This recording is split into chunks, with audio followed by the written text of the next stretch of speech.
여러분, 요즘에는 리액션이 좋다라는 말이 칭찬으로 사용하게 됩니다. 그래서 뭐 별명 중에 리액션의 여왕, 리액션의 황제라고 별명을 붙여주면서 참 그 사람을 높이기도 하죠.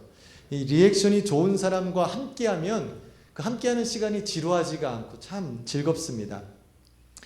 그리고 또한 그 리액션을 잘하는 사람들은 상대방을 기분 좋게 하는 것뿐만 아니라 그 리액션이 좋은 사람을 보면 그의 삶이 참 좋아 보여요.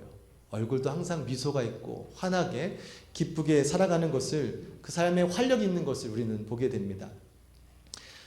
물론 이 한국 사람들 특히 이 훈련된 리액션을 해야 되는 경우는 좀 힘들기도 하죠.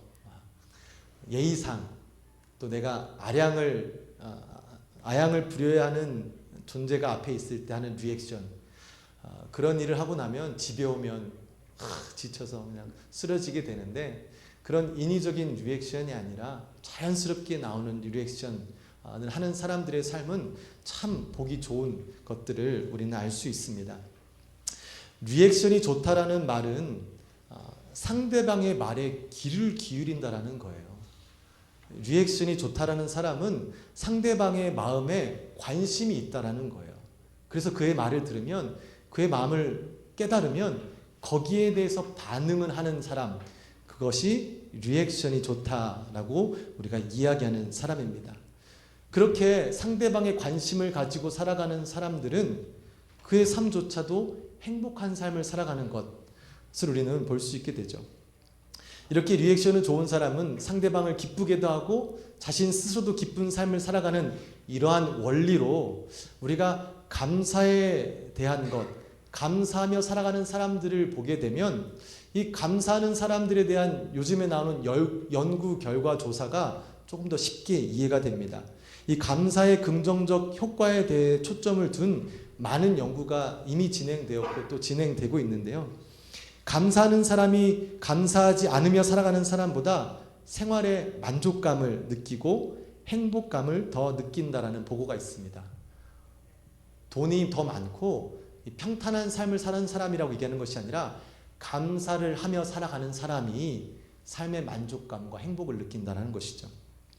UC 버클리의 그레이터 굿 과학센터 연구 책임자라는 분이 있는데요. 이 에밀리아나 토마스 박사라는 분이 감사를 느끼면 스트레스나 어려움을 극복할 수 있는 회복 탄력성, 요즘에 굉장히 유명한 리질리언스라고 하나요? 이 책도 나오고 너무 중요한 거라 그러죠. 이 회복성이 감사를 하는 사람들이 더 많이 가지고 있다라고 발표를 했습니다.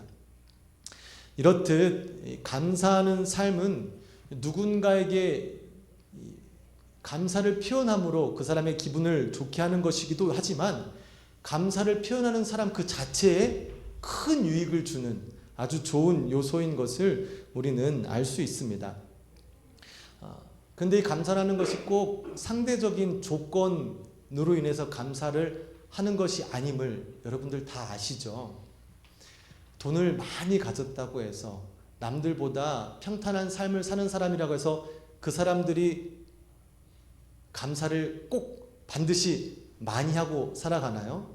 우리가 그렇지 않음을 알고 있죠.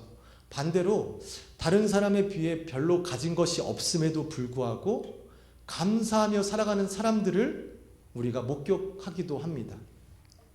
이 감사라는 것은 반드시 우리가 볼 때 상대적으로 무엇인가 많이 가졌다고 감사하는 것도 아니고 덜 가졌다고 감사하지 못하는 것이 아닌 것을 우리는 알 수 있습니다. 이 감사라는 용어, 이 단어를 영어로 하면 뭐죠? Thank you. 예? 이건 좀 어려운 고급이네요. 예. appreciation은 좀 고급. Thank you가 제일 쉽잖아요.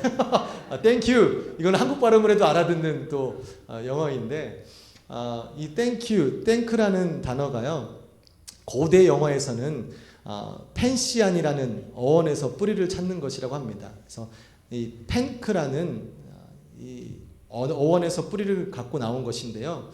이것은 또한 이 생각, think라는 어원에서 또 나온 것이라고 합니다.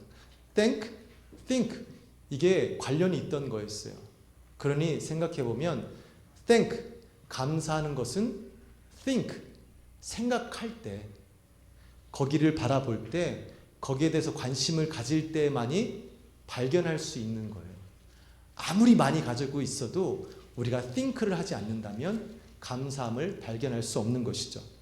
여러분, 생각하는 일은 보는 것입니다. 여러분, 생각한다고 할 때 우리가 아무거나 생각하지 않아요. 우리가 본 것을 생각합니다. 만약에 보지 못한 것을 생각한다라는 것은 우리가 생각한다라고 하지 않고 뭐라고 하죠? 상상한다. 근데 생각할 수 있는 것은 우리가 보고 들은 것만 생각할 수 있는 것입니다. 그러니 우리의 삶 가운데 보는 훈련이 얼마나 잘 되어 있느냐에 따라서 감사 조건을 많이 찾을 수 있는 것이고, 그렇게 훈련이 된 사람들은 내가 다른 사람에 비해 적게 가졌을지언정 이미 내가 발견한 것들이 많기 때문에 감사하는 삶을 살아갈 수 있다는 것이죠. 여러분, 이렇게 내가 무엇을 보느냐가 참 중요한 것입니다. 나 중심적인 생각으로 나만 바라보며 살아가는 사람들은요, 외부로부터 주어지는 감사의 조건을 발견할 수가 없습니다. 나만 바라보는 사람은요, 아직 채워지지 않은 나의 탐욕과 욕망 때문에 감사보다는 불평에 대한 리액션으로 삶을 살아갈 수밖에 없습니다. 나만 바라보며 살아가는 사람들은요, 내가 갖고 있는 것이 당연한 것이기에 감사할 필요를 느끼지 못하죠. 나만 바라보며 주어진 것이 없이 나만 바라보며 살아가는 사람들은 주어진 것이 없이는 하루도 살 수 없는 하찮은 존재인 자신을 깨닫지 못하고, 자신에게 대가 없이 주어진 것들을 누리고 살아가는 그 진리, 내가 얻은 것이 아닌 나에게 주어진 것을 감사하지 못한 그런 진리를 깨닫지 못하고 살아가는 어리석은 삶을 살아가는 것이 나만 바라보며 살아가는 사람들입니다. 이 말씀을 전하는 게 참 좋은 것 중에 하나는 거울 치료가 돼요. 항상 내가 내 잘못을 보게 되죠. 이 관심이란 것. 저희가 고민을 많이 했던 게 있어요. 자녀들이 이제 전화기를 사줘야 되는데 언제 사줘야 되는가? 몇 살 때부터 사줘야 되는가? 고민을 하다가 저희가 늦게 사주자 했다가 여러 가지 이유로, 근데 일찍 해줬어요. 세 번째까지. 아직 하나가 남아있는데, 왜냐하면 제 경험해 보니 제 주위에 어떤 한 아이가 있는데 엄마가 늦게까지 이제 고등학교 데려갈 때까지 안 사주다가 고등학교 때 사주니까 애가 전화기에 미치는 거예요.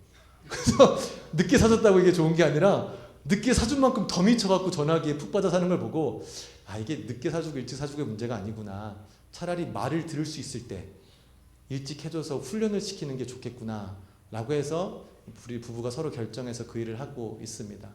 근데 결국 이제 그 두 아이들, 둘째, 셋째는 전화기를 이번 주에 뺏겼어요.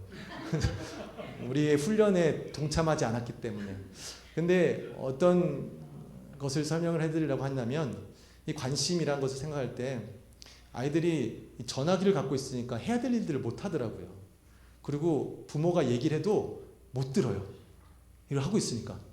그럼 우리는 스탑, 내려놔, 하지마, 전화 갖고 와, 이렇게 하거든요. 근데 저희가 이제 전화기를 여러 가지 일로 하고 있을 때 아이들이 이제 말을 겁니다. 무슨 물어볼 일이 있어서 말을 걸려고 할 때 저는 스탑! 아빠 지금 뭐 하고 있으니까 좀 이따. 관심의 핵심이 나한테만 잡혀 있더라고요.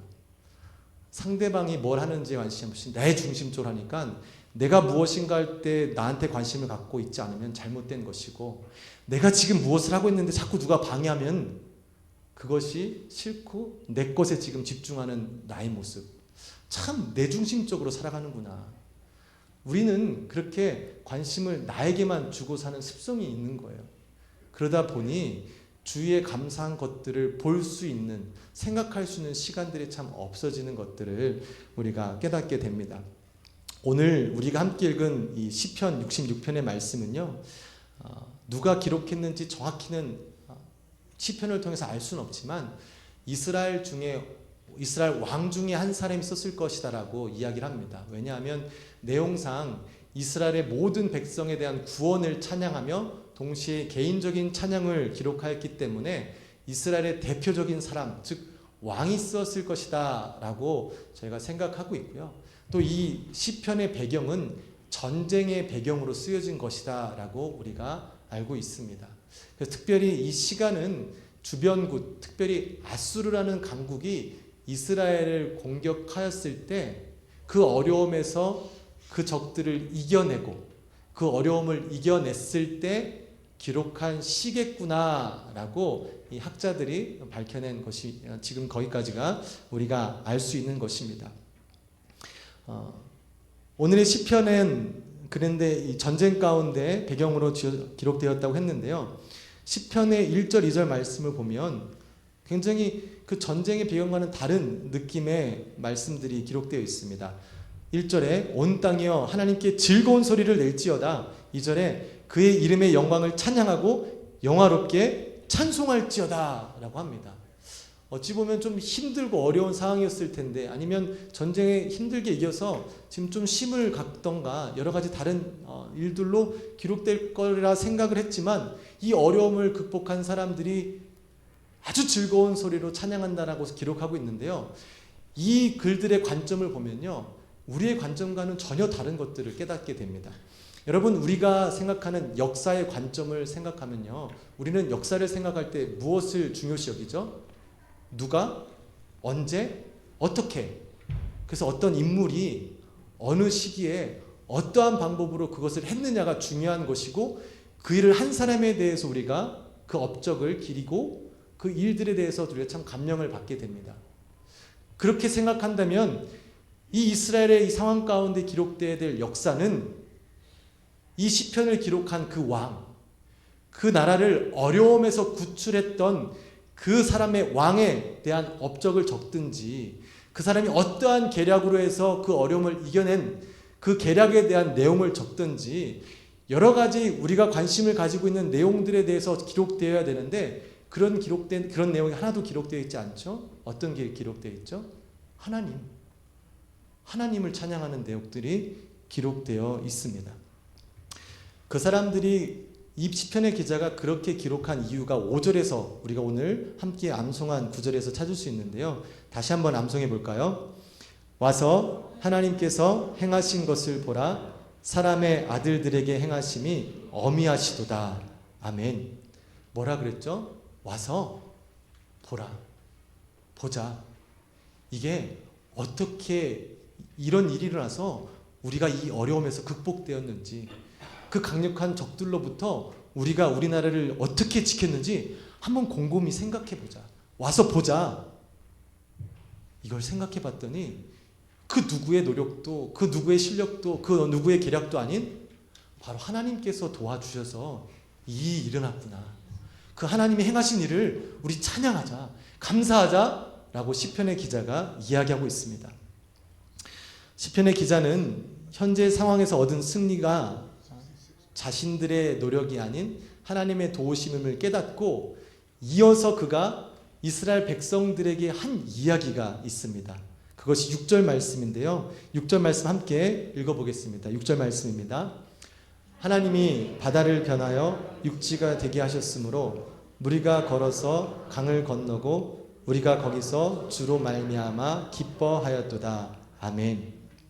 여러분, 성경을 좀 읽으셨던 분이라면 이게 어떤 내용에 대한 것인지 좀 떠오르시죠? 네, 맞습니다. 이스라엘에서는 절대적으로 잊을 수 없는, 이 후손들에게 계속해서 전해지며 알려줬던, 출애굽 당시 이스라엘 백성들이 홍해 앞에 딱 다다랐을 때 건널 수 없는 그 홍해가 갈라지고 이스라엘 백성들이 거기를 건너가게 되므로 뒤쫓아서 그들을 죽이려고 쫓는 애굽의 군사들로부터 살아난 일, 또 그 다음에는 광야에 40년 동안 살다가 드디어 하나님께서 약속하신 가나안 땅에 들어가기에 앞서 자신들의 능력으로는 건널 수 없는 요단강, 그 요단강에 발을 대었더니 그 강이 멈춰서 넘어가게 된 사건. 비록 이 지금 현재 시편을 기록하는 시대의 사건은 아니었지만 이전 이스라엘 조상들에게 분명하게 나타내신 하나님의 일들을 다시 한번 떠올리면서 봐라, 우리 하나님이 어떠한 분인지 예전의 조상들에게도 역사하셨고 지금도 우리와 함께 하신 하나님, 이 하나님을 보자, 이 하나님을 기억하자, 그래서 그 하나님을 찬양하자라고 지금 백성들에게 권면하고 있습니다. 근데 여러분, 저도 그림을 몇 번 봤는데 홍해 사건을 그림으로 본 적 있으세요? 여기 보면 많은 사람들이 이렇게 떼를 지어서 가고 옆에 물 기둥이 이렇게 쓰죠. 그래서 물이 딱 멈춰 있어서 그 가운데 길로 쭉 걸어가고, 그 다음에 이제 이들이 다 건너가면 뒤따라오는 애굽 사람들은 그 물에 덮여서 죽게 되는 것. 근데 이게 성경에 나온 말씀은 아닌데 이렇게 우리가 알고 있습니다. 홍해가 갈라지는 역사는 출애굽기 말씀 이렇게 기록되어 있습니다.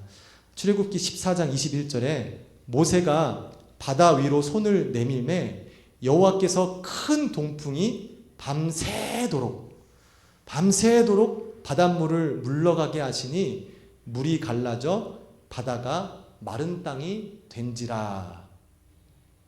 그냥 내가 손을 딱 펼쳤더니 물이 갑자기 끊기고 문이 갈라져서 가는 것이 아니라 밤새도록 동쪽에서 불어오는 뜨거운 바람 때문에 이 물이 말라서 그 마른 길을 이스라엘 백성들이 건너갈 수 있다라고 성경이 기록하고 있습니다. 여러분들도 이스라엘을 아시는 분들은, 팔레스타인 아시는 분들은 아시겠지만 이 동쪽 오른쪽에는 광야 사막이고 왼쪽에는 지중해 바다죠. 그래서 이 건기 여름에는 동쪽에서 뜨거운 광야의 바람이 불어오고 그래서 비가 오지 않고, 겨울에는 우기로서 지중해에서 바람이 불어 그 물들이 눈이 되고 비가 되는, 그래서 제가 자주 얘기하지만 이 기후가 우리 아이다오랑 굉장히 흡사하죠. 얘가 젖과 꿀이 흐르는 땅이에요. 그래서 아이다오가 그런 지형이에요.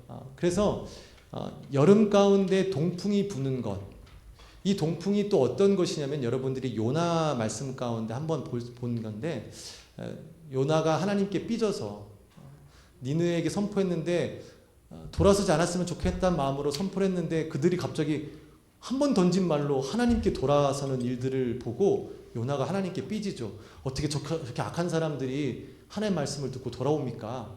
그래서 삐져있는 상황 가운데 하나님께서 그에게 뭐를 주시냐면 나뭇잎 큰 걸로 그가 햇빛 가운데 가려서 동풍으로부터, 뜨거운 동풍으로부터 살아남을 수 있도록 도와주세요. 근데 조금 있다 그것을 벌레가 다 먹게 해서 이제 혼자 견딜 수 없는 상황 가운데, 그만큼 사람의 목숨을 위협할 정도로 뜨거운 바람이 동풍입니다. 이 뜨거운 바람이 원래 자연적으로 일어날 수 있는 바람이 이 가나안, 팔레스타인 그 지역 그 상황 가운데 하루 종일이 아니라 밤새도록 불어서 이 홍해가 말라서 길이 되었다라고 성경에 기록하고 있는 거예요. 우리가 이렇게 이해를 한다면, 자, 우리가 보는 역사적인 관점에서 지금 이 사건을 발견할 때 아마 기록할 수 있는 것, 저는 몇 가지로 추려보니까요. 자, 우리의 지도자 모세, 이 사람은 달라. 왜? 이 사람은 우리가 섬겼던 애굽이란 이 나라의 왕자 출신이야. 얼마나 대단한 사람이야. 바로하고도 싸워서 우리를 끄집어낸 대단한 사람이야. 역시 모세가 우리의 리더기 때문에 우리가 홍해를 건널 수 있었어.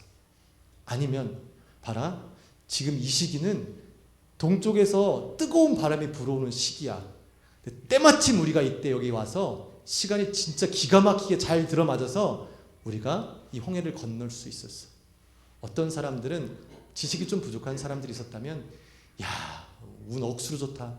우리 어떻게 이 시기에 이게 어떻게 말도 안 되게 홍수가 이렇게 물이 말라갖고 여기를 건너갈 수 있을까? 우리의 역사적인 관점, 환경을 바라보는 관점으로는 아마 이러한 정도의 것들로 우리가 바라보면서 야, 참 대단하다라고 생각했을 것입니다. 근데 이스라엘 백성들은 그렇지 않았죠. 동풍이 어디서 왔는지, 그 동풍을 일으킨 분이 누구이신지, 이 만물이 거저 생기고 거저 움직이는 것이 아니라 창조주 하나님, 이 만물을 주관하시는 분이 분명히 있음을 인정하고 이 모든 것들의 원인이 되어 주신 하나님을 깊이 생각하고 그 하나님을 발견하여 하나님께 감사할 수 있었던 것이 이스라엘 백성들이었습니다. 이 땅의 모든 것은 신이라는 존재의 제공이 없이는 그 누구도 아무것도 누릴 수 없습니다. 우리는 단지 주어진 것들, 주어진 생명, 주어진 자연, 이 안에서 우리가 사용하고 발전시킴으로 정해진 시간에 잠깐 사용만 할 수 있는 것이 우리의 존재인 것이죠. 전능자가 허락하지 않으면, 공의로우신 하나님이, 공의로우신 신이 통치하지 않으시면 지금 우리 그 누구도 지금 이 땅 가운데서 지금 우리가 누리는 삶을 살 수 없는 것이죠. 이거는 너무나 당연한 진리인 것인데 우리는 생각할 여유가 없어서 그 진리를 깨닫지 못하고 감사하며 살아갈 수 있는 기회를 매일 매번 놓치며 살아가게 됩니다. 이게 하나님의 원수인 사단이란 존재가 우리의 삶 가운데 늘 하는 것인 것 같아요. 하나님의 존재를 보지 못하게 하고 하나님을 생각하지 못하도록 우리의 시선이 하나님이 아닌 다른 곳으로 돌리게 하죠. 우리는 늘 누구나 빡빡한 일정 가운데 살아갑니다. 늘 바쁘다고 그래요. 처리할 일들도 늘 밀려 있어요. 이걸 마치면 또 다른 일을 해야 되죠. 간간히 시간이 생기고 여유가 생기면 그동안 고생했으니까, 지쳤으니까 이런저런 핑계로 그 시간들마저도 다른 것들을 하며 낭비하는 시간들을 살아갑니다. 그러면서 감사에 대한 반응이 무뎌지는 삶을 살아가게 되죠. 감사함이 없죠. 그냥 그저 해야 될 것들, 내가 가져야 될 것들, 누려야 될 것들만 쫓아가며 쫓기는 삶을 살아가게 됩니다. 그렇기 때문에 우리는 감사의 조건을 찾을 수 있는 그 시간, 여유를 갖기 위해서 공격적이며 때로는 처절하게 우리의 삶의 시간을 만들어야 됩니다.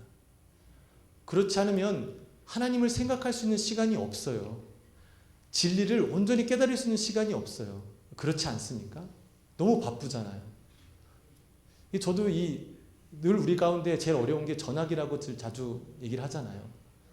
우리의 모든 비는 시간을 뭘로 채우죠?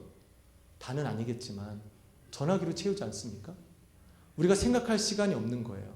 무엇인가 감사할 시간이 없는 거예요.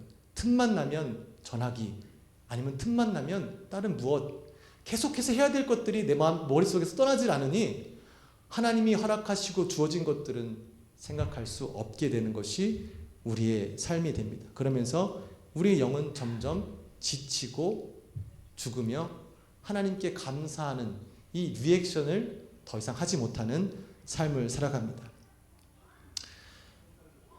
우리가 적극적으로 하나님을 찾는 시간들을 만들어야 될 것입니다. 여러분, 별것 아니지만 아침마다 말씀이 나가잖아요. 예전에는 제가 그냥 했는데 적극적으로 여러분에게 같이 동참하기를 원하는 거예요. 그거 3분도 안 될 때도 있고 5분도 안 돼요. 그렇지만 그 하나님의 말씀을 한번 틀어서 듣고 읽는 시간, 그 시간이 하나님을 생각할 수 있는 아주 좋은 시간인 거예요. 하루를 시작할 때 나의 삶이 내 것이 아니라 하나님이 허락하셨기 때문에 오늘 하루도 살 수 있음을, 호흡도 하나님이 주셨기 때문에 살 수 있음을 아침을 시작하면서 기억하고 생각할 때 오늘 하루가 감사한 것이죠. 그 하나님과 함께하는 하루가 감사한 것이고, 마무리할 때도 그 하나님을 생각하면 그 하나님 때문에 오늘 하루도 잘 마칠 수 있었다는 것 때문에 감사할 수 있는 것이죠. 근데 이 순간순간 그 하나님을 생각할 수 있는 기회를 놓치니까 하루 전체가 그냥 지치고 힘들고 어제가 오늘 같고 오늘이 내일 같고 다 똑같은 하루하루를 살아가는 것이 우리의 삶이 됩니다. 우리가 조금 더 적극적으로 하나님을 찾았으면 좋겠습니다. 하나님을 생각했으면 좋겠습니다. 하나님을 바라봤으면 좋겠습니다. 그래서 오늘 시편의 기자처럼 이 전쟁터와 같은 어려운 상황 가운데서도, 참 힘든 상황 가운데서도 하나님을 즐겁게 찬양할 수 있는 그 마음이, 그 리액션이 우리의 삶 가운데서도 있게 되기를 원합니다. 그러면 예배 오는 것이 너무 달라질 것 같아요. 그 하나님이 주신 것을 내가 발견을 했더니 너무 감사한 거예요. 너무 기쁜 거예요. 막 오고 싶은 거예요. 예배 시간이 11시가 돼도 안 들어오는 것보단 11시 전에 다 들어오고 계시는 거예요. 예배하고 싶으니까, 하나님 찬양하고 싶으니까. 그러한 자들이 모여있는 예배가 살아있는 예배, 하나님이 받으시는 진정한 예배입니다. 우리가 때로는 예배의 성공을 누군가에게 의지할 때가 있어요. 오늘 찬양팀이 참 찬양 잘해서 오늘 은혜 많이 받았어. 야, 저 목사 하는 말 오늘 나한테 딱 들어맞고 내 마음에 쏙 드네. 오늘 은혜 받았어. 그게 예배가 아니라 내가 평소에 생각하고 바라봤던 것 중에 하나님이 베풀어 주신 게 너무 많아서 그 감사를 표현하고 싶어서 오는 게 교회인 것이고, 그 마음을 표현하는 것이 예배인 것이에요. 찬양팀이 인도를 잘해서 찬양을 잘할 수 있는 것이 아니라 나는 하나님 때문에 기뻐서 하나님을 찬양하는 거예요. 앞에서 찬양하는 분들이 무슨 죄가 있겠습니까? 여기 서서 찬양하는데 여러분들이 만약에 이러고 찬양하고 있으면 이분들이 뭔 잘못해서 그런 분들 앞에서 찬양을 하면서 이게 어려움을 겪겠습니까? 우리 만약에 그런 모습이 있으면 이 찬양 리더도 로테이션으로 해야 될 것 같아요. 다 한번 경험해 봐야 이 자리에 뭐 누가 더 하고 싶어서 하는 자리 아닐 수도 있잖아요. 어려운 자리잖아요. 근데 여러분, 앞에서 인도하는 사람이 여러분에게 은혜를 끼치는 것이라고 생각하지 마세요. 여러분 때문에 앞에 서는 분들이 은혜를 받을 수 있어요. 여러분들이 진심으로 진정으로 찬양하고 예배드리는 모습을 보고 앞에 서는 분들이 너무 힘을 얻을 수 있어요. 그래서 이 일이 너무 좋고 이 일이 하고 싶은 거가 될 수 있는 거예요. 여러분들이 좀 그렇게 하나님께 리액션을 하고 또 앞에서 섬기시는 분들한테 리액션을 좀 적극적으로 해주시기를 간곡히 부탁드립니다. 다시 한번 말씀, 그렇지 않으면 이분들이 그저 금방 지쳐서 없어질 수 있어요. 하는 일이 기쁠 수 있도록, 물론 하나님을 찬양하는 것이지만 함께 은혜를 누릴 수 있도록 함께 참여하고 뜨겁게 예배할 수 있게 되기를 원합니다. 네, 말씀은 언급하지 않겠습니다. 말씀 제가 잘해야 되니까. 근데 때로는 말씀을 전하는 자도 부족하기 때문에 말씀을 전할 때 은혜 받는 경우가 있을 수 있어요. 성도님들의 모습을 보고, 성도님들의 근데 얼굴을 보고 좌절하고 낙심하는 경우도 꽤 많이 있어요. 지금 내가 뭔가 잘못하고 있구나. 이 어려움을 어떻게 극복해야 될까 하다가 스스로 무너지는 경우들이 있습니다. 저뿐 아니라 누구든 교회 앞에서 누가 교회에 왔을 때 여기서 계신 분들은 우리 때문에 은혜 받을 수 있는 교회였으면 좋겠는 거예요. 우리는 하나님 때문에 이렇게 리액션을 하는 것인데 앞에 둔 사람들이 어떤 목회자가 오든 어떤 분이 찬양 인도를 하든 막 여러분 때문에 기뻐하고 더 찬양할 수 있는, 힘을 얻을 수 있는 그런 리액션이 좋은 교회가 되기를 원합니다. 여러분, 가정도 똑같아요. 가정 안에서 리액션이 좀 없는 가정이요, 죄송합니다. 서로에게 관심이 별로 없다라는 이야기겠죠. 저희 가정도 포함될 수도 있는 겁니다. 남편이 얘기해도 그냥 뭐 그런가 보지, 귀뚱으로 듣듯이 그냥 너는 얘기해라, 그냥 그렇게. 아내가 얘기해도 그런가 보지. 아내가 얘기할 때 정말? 야, 어떻게 그렇지? 그런 일이 있을 수 있어? 남편 얘기하면 와, 야, 자기야 진짜 끝내준다. 너무 어색하죠. 저도 지금 막 소름이 지금 끼치네요. 근데 여러분, 훈련이 없이는 안 되는 거예요. 여러분이 작정하기를 나는 그냥 관심 갖지 않고 나만 관심 갖고 돕고 나이로 나만 살겠다라고 가정을 하고 그냥 그렇게 살아가시면 앞으로 여러분의 삶은 계속해서 그런 삶이 될 거고 더 그러한 삶은 발전될 거예요. 그런데 어렵지만 관심을 가지고 저 사람이 하는 얘기에 귀를 기울이고 그 사람이 마음을 귀를 기울인다고 작정을 한다면 하루아침에 변하진 않겠지만 그렇게 조금씩 발전하지 않겠습니까? 근데 그런 발전한 모습을 통해서 여러분의 가정 가운데 감사의 조건들이 점점 많이 발견되지 않겠습니까? 오늘 아침에 주일 아침에 오면 항상 저희 집은 제가 이제 밑에서 준비를 하고 있으면 아내가 아이들 깨워서 아이들이 막 분주해요. 우리 둘째 아들은 밥을 준비해요. 아들이 커피 내리고 베이글을 굽고 딸들은 아기들 챙겨하는데 그런데 제가 이렇게 준비하고 있는데 저기서 2층에서 막내가 예! 하는 소리가 들리는 거예요. 그 이른 아침에 일어나자마자. 근데 뭐냐 했더니 엄마가 교회 가야지 했더니 그 소리 듣고 좋다고 아침에 일어나서 막 예! 하는 거예요. 그 리액션 하나 때문에 제가 얼마나 기쁜지 뭐 때문에 그런 소리를 하는지 모르지만 아침부터 그런 소리가 들리니까 너무 좋아서 당장에 뛰어 올라가서 계속 뽀뽀를 했죠. 그 비명 소리 한 소리 때문에 집안 공기가 달라지는 거예요. 분위기가 달라지는 거예요. 기쁨이 넘치는 거예요. 감사가 넘치는 거예요. 여러분의 그 리액션 하나가 상대방에 대한 리액션 하나가 이런 큰 변화를 일으킬 수 있다라는 것입니다. 저절로 안 됩니다. 훈련이 필요합니다. 아무리 다짐해도 안 될 수 있어요. 그래서 우리에게 주신 선물이 뭐죠? 기도하는 거잖아요. 다른 것도 기도하지만 이것보다 더 중요한 기도가 없을 것 같아요. 가정에서. 하나님, 나에게 주신 가정을 사랑하고 저 사람에게 관심을 갖게 해주세요. 저 사람의 아픔을 보게 해주시고 저 사람의 기쁨을 보게 해주셔서 같이 살아가는 이 가족이 함께 서로 사랑하며 살아갈 수 있도록 내 눈을 좀 열어주세요. 왜 단점 장점이 다 있는데 왜 내 눈은 단점만 계속 보입니까? 하나님, 단점보단 장점이 보일 수 있도록 조금 도와주세요. 기도하며 내가 그렇게 한다면, 노력한다면 하나님이 이런 기도는 좀 들어주시는 속성을 가지신 분이라고 생각하지 않습니까? 그렇게 기도하고 노력한다면 하나님이 들어주시겠죠. 그러면 그 유익은, 그 축복은 누가 누리는 거죠? 내가 누리는 거잖아요. 가정 안에 기쁨이 있고 감사가 있는데 누가 좋겠습니까? 내가 좋죠. 너무 기뻐하죠.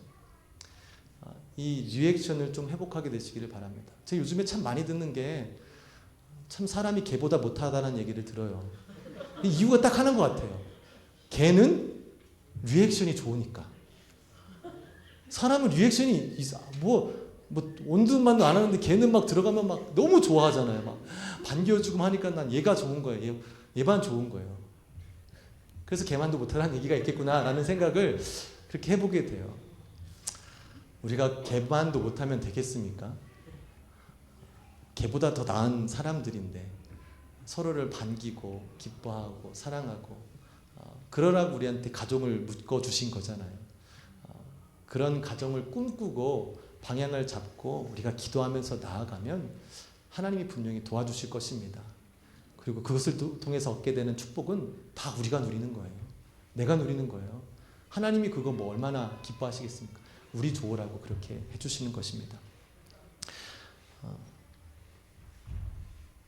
하나님께서 우리 가정에 주신 감사의 조건들, 우리 교회에 주신 감사의 조건들, 내 삶에 주어진 감사의 조건들을 시간을 가지고 바라보시고 생각하시고 그래서 발견하게 되시기를 바랍니다.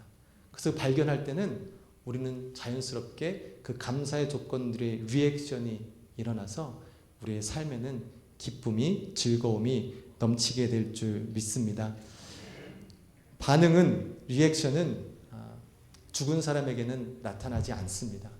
오직 살아있는 사람에게만 나타나는 행위입니다.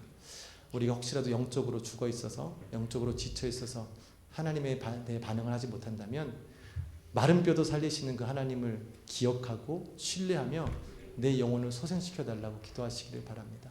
그래서 내 영이 살아났을 때 살아계신 하나님과 함께 기뻐하며 감사하는 삶, 그러한 삶을 누리는 저와 여러분 되시기를 주님의 이름으로 축복합니다.